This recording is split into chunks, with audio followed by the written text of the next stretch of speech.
It's time to begin another edition of the Screen Team right here on KWOC. We're getting ready for another great show for you, and we're going to start things off with one of my favorite couples ever, Doug and Stacey Anderson. Guys, how are we today? Doing good. We're fantastic. Well, we're going to get a little political today. Is that all right? Sure. It's all in fun. It is all in fun. We're getting ready to review the 2008 movie W, which was directed by Oliver Stone, and it's loosely based on some of the life dealings of our 43rd president, George W. Bush. W.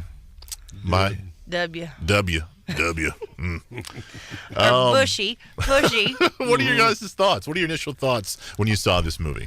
I loved it. I thought it was spot on. I did. Like the performance by Josh Brolin? Yeah, exactly. Yeah.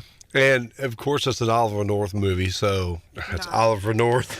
That's hilarious. It's not one of those Oliver movies. Stone. That's funny, dude.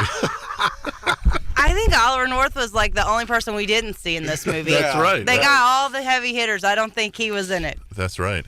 You know, I really enjoyed the cast in here. You know, we mentioned Josh Brolin.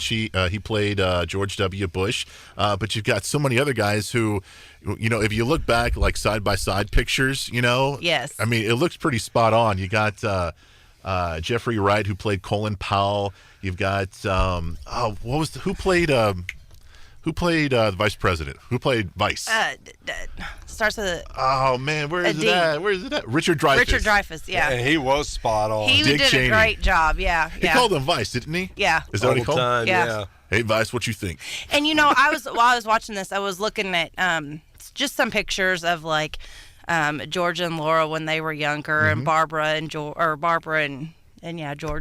and the guy who plays Senior in this movie looks a lot like a younger Senior.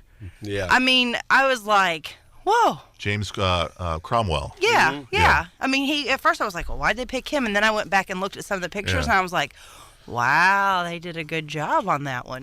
One of the major themes of this film is relationships between fathers and son, and that's a major theme in this one. You've got George H. Bush, and you got George W. Bush, and the drama that these two have with each other throughout the years. Were you guys surprised that was a major element to this story? Kind of, because if you watch them now, it seems like they're so supportive of each other. At least that's what I see on TV, and I would have never thought that it would have been to the point where W is like, why can't he just tell me this? Why does he have to write me a note? Why does he have to send a message? Why can't he just say it? Yeah. Why can't you tell me you love me, Daddy? Yeah. Basically, yeah. Do you love me now, Daddy? Poppy. Poppy. He does call him Poppy, doesn't he? he? Calls him Poppy all the time. He even signed that when he got the governor election, and he gave him those cufflinks. Even the notes was signed Poppy. Yeah. So. Was there anything? Why can't you just tell me you love me, Poppy? Why can't you just tell me you love me? Was there anything in this film that you didn't like? Anything you were kind of like, oh, maybe they could have done that a little bit better? Was there any elements of this movie? Yeah, the end of it, the very last scene. Yeah. Which was? Where he's standing there and he loses the ball in the lights. And I was just sitting there looking at it, and Doug was going, "Do you get it? Do you get it? Do you get it?" And I was like, I was still trying to process it, and I said, "I guess not. I guess you're gonna have to explain it to me." And he's like, "Because he dropped the ball, and I was like, okay, that makes sense." Yeah. But I was really kind of surprised at, honestly. That was the metaphor I think they were going for, is that he dropped the ball. Right. Lost it in light, so to speak. Whether he did or whether he didn't, who knows? But yeah. Let's just say I understand him more now post-presidency than I did during his presidency. Yeah. But if half of the way he was portrayed as a younger person was true, I really think he could have been more he could have appealed to more people. When he met Laura and he's zinging off them pickup lines and stuff, and I'm like, wow, he was kind of a cool dude, Yeah, I think he's a very misunderstood president. Yeah. I mean, even I misunderstood him. All those 8 years of this guy, I'm thinking, man, he's just real stuffy. But I had heard the rumors that No, he really wasn't that. He was a hellion and all this kind of stuff. Sure.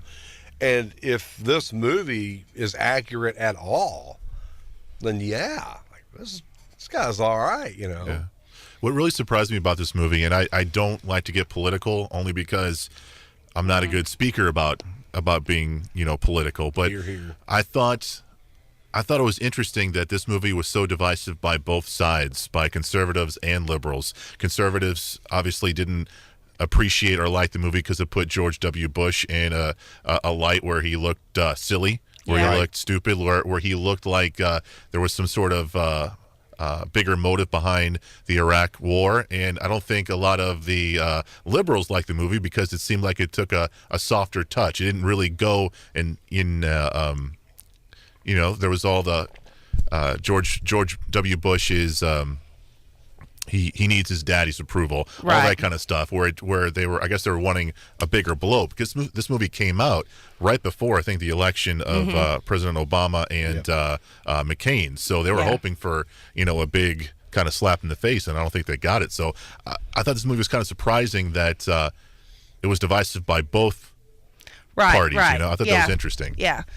I was reading a thing where I believe it was Jeb said it could have been a little more accurate if Oliver Stone had just called and talked to us. Yeah. Like if he had just picked up the phone and said, hey, tell me some stories, or, Sure. So what that kind of tells me is that this family who maybe we kind of look at them and think they're all buttoned up, and that maybe they might not be so uptight as we think they are, you know, like just pick up the phone and call them, But I did get a kick out of it. There was one line where George Sr. said, your brother's doing good things. He might even be president one day. Yeah. And I was like, well, I don't Not know right about now. that. Not right now. It's not for lack of trying, I'm going to say, but Yeah, that is a funny scene. So is this a movie you think you guys can visit down the line again, or is once enough for you guys? No, I don't know. can see it again. I could watch it again. I could watch it again. And I don't think you have to be like pro-Bush or anti-Bush. I mean, I think you can just sit down and watch a fairly decent biopic, I guess, if that's what you want to call it. I mean, take it for what it is. Yeah. To me, it shouldn't be political. It should just be entertainment. Yeah. Take aside the fact that he was our president. If it was just a movie, it's kind of entertaining. Yeah. I enjoyed it too. It's an entertaining film. Came back in 2008. It's called W, directed by Oliver Stone, and starring Josh Brolin. Doug, Stacy, thank you guys for being on the show. We're going to have you guys a lot here in 2018. Demolition Man, Mutiny on the Bounty with Stacy, and a lot more reviews. So we're looking forward to having you guys more on the Screen Team. We'll be back with another review coming your way next right here on the Screen Team.